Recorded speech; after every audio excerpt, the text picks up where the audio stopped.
these people that are setting us information, it's all opinion driven. It's not based truly on the shared reality. So sometimes it's their opinion of their interpretation of what they think is happening and what you should feel. And then they try to stoke your fear and your anger.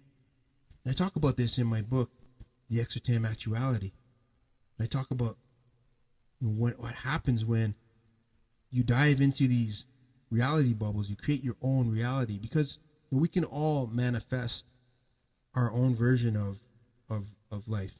We can manifest the things that we want to experience in life. But when you start to shut yourself off from the shared reality, from what's real, and decide, okay, that piece of information isn't real anymore because I don't like what they're saying.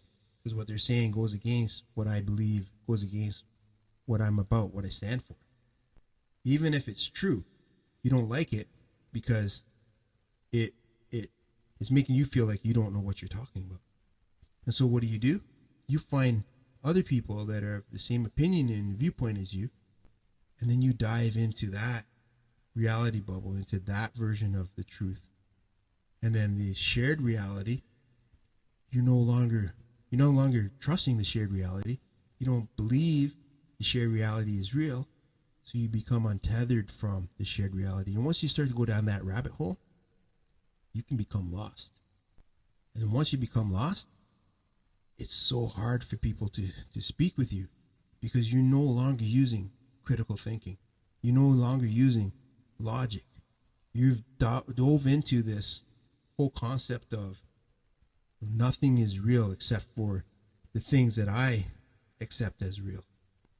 That's a dangerous place to be, because once you're so locked into your own version of reality and your own opinions of reality and your own viewpoint of reality, you start to think everything around you is sinister.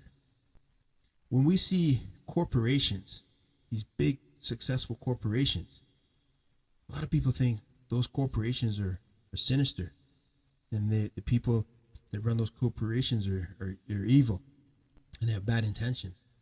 But the truth of the matter is, those corporations started out as small businesses. And then as they grew and expanded, they created more jobs, created more opportunities, they took more market share. They became a big company.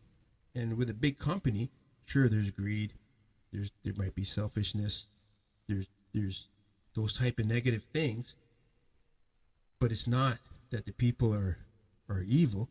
Maybe they've been seduced by money, and so now the decisions they're making, they're not as true and wholesome as they were when they were a small company, and they really cared about all the employees and cared about everything in the environment and the community they served. Maybe they got away from that, but they're just people. And this is the thing to understand. The politicians,